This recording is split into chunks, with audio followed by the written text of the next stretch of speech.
Good morning. Welcome back to Covey Chase Farm. I appreciate you watching. I am up here with the starter calves this morning. It is a hot and humid morning. I don't even think there is a whisper of a breeze. You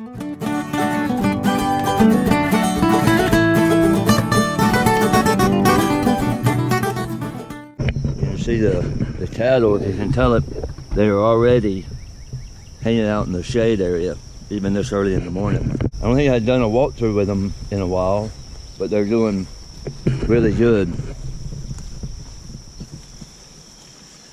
They are crossing paths with the freezer beef right now. Here is one.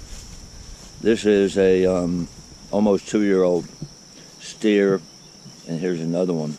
You can tell the size difference right here. There's actually another one as well. They are moving every 12 hours to new grass, so I'm up here moving them to their next paddock. I am leaving a lot of grass.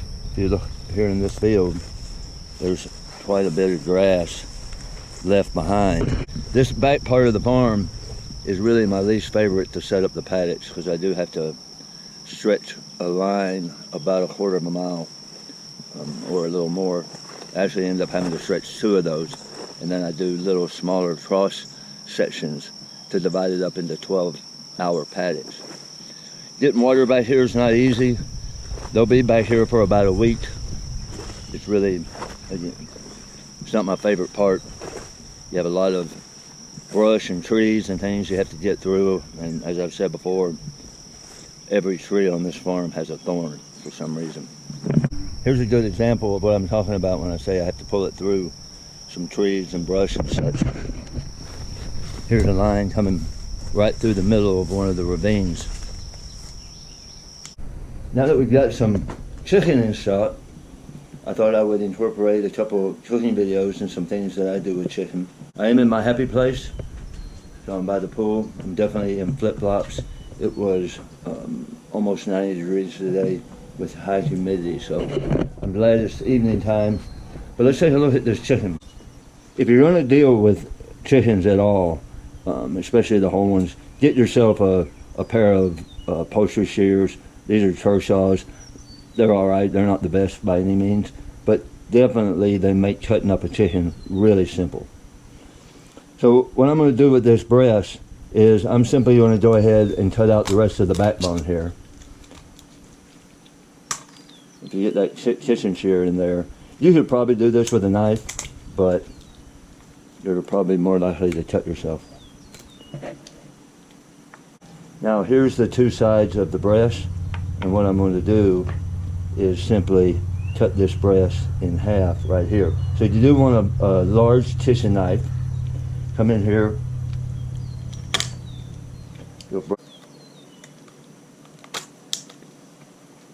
Once you get cut through here, then you just go ahead and slice.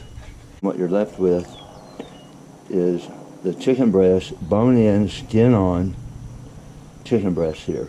Now, this is exactly what I remember eating as a kid. We never had boneless, skinless. I don't even know if they existed then.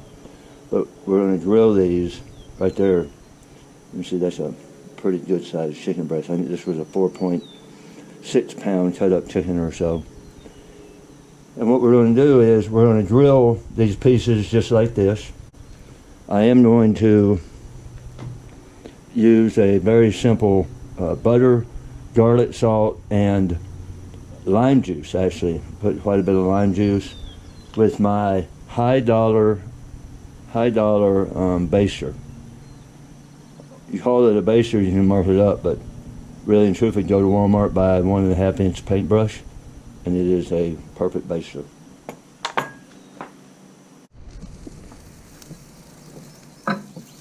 We'll give it a quick baste here.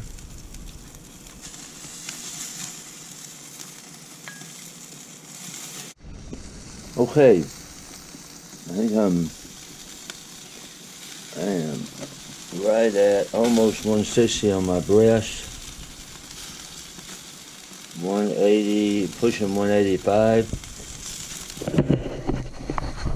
That's about where you want it. Actually, I'll probably overshot because it'll usually go up another 5 degrees while it rests. But this is where we're going to pull it at. Right here is the plate of all the chicken, other than one thigh I still have on.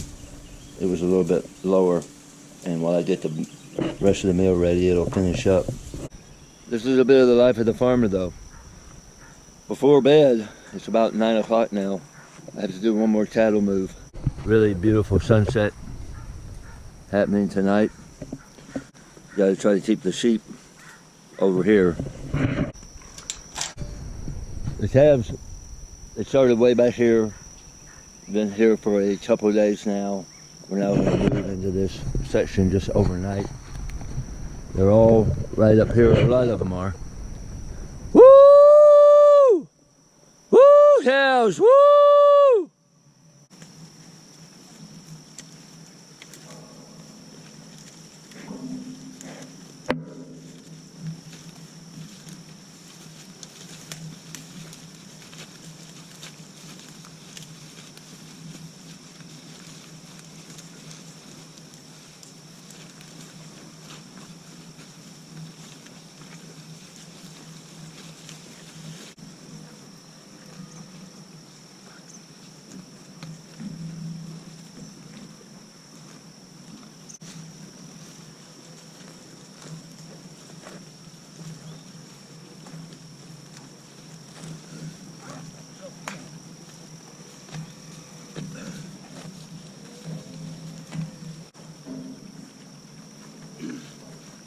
I'm on the back side of where we were, where we just let them through.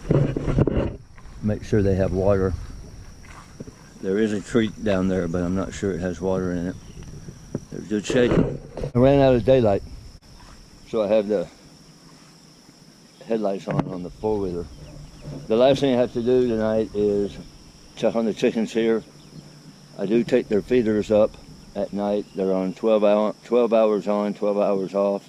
Normally I just set it on top of their covers, but we're supposed to get storms tonight, so I'll actually take them back.